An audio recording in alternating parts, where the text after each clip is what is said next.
కటోరా first మొత్తం stitch చేసుకోవాలి madam. ఇట్లా 5 చుట్టూ వేయండి. నేను ఇప్పుడు ఇక్కడ ఆ బ్లౌజ్ కుట్టేటోళ్ళంతా ఇట్లా అప్పుడు వేస్తే ఏమైందంటే కుట్టినాక వచ్చింది అనుకో, మనకు ఇప్పుడు తెలియదు. కుట్టినాక అంతా కుట్టినాక ఇలా మెయిన్ పీస్కి లైన్ పీస్కి ఎక్కడ పడుతుంది వస్తుంది. ఎప్పుడైనా ఓపెన్ సైడ్ ఖాళీ వదిలేస్తే అది అందులోకి వెళ్ళిపోతుంది. మనకి ఇంకా టెన్షన్ ఉండదు. ఇలా ఫ్రీగా ఉంటుంది, కరెక్ట్గా వస్తుంది చూడండి మనకి. ఇక చూసి కదా ఈ 2 ఫ్రంట్లు ఈక్వల్గా ఉండేటట్టు చూసుకోండి. 2 నెక్కులు ఎదురెదురుగా ఉండాలి. ముందే పెట్టి బాల్పిన్ పెట్టుకోండి, ఊరికే టెన్షన్ కాకుండా మళ్ళీ పోకుండా. బాల్పిన్ అంటే అర్థమైందా? పెట్టేసుకుంటే సరిపోతుంది. ఇచ్చేసిన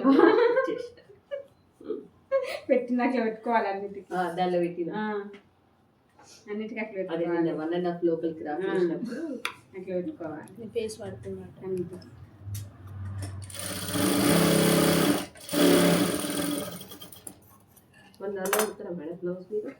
మామూలు పెట్టచ్చు.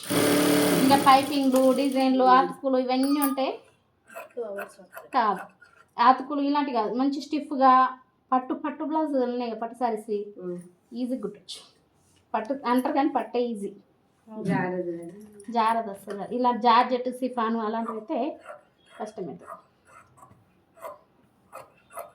వాటికి కటింగ్ కానీ ఏ డిస్టర్బెన్స్ ఉండదు, టక అయిపోతుంది, కరెక్ట్గా నిలబడుతుంది. స్టిఫ్గా ఉన్నాయి అయితే ఈజీగా కుట్టచ్చు. ఒక్కటే విధానం చెప్తున్నా, టెన్షన్ లేక. సిజర్లు కూడా బాగుండాలి. సిజర్లు పోతే కూడా కష్టమవుతుంది. ఇప్పుడు ఇది ఎంత కష్టంగా కట్ చేస్తున్నా అంటే చాలా కష్టం.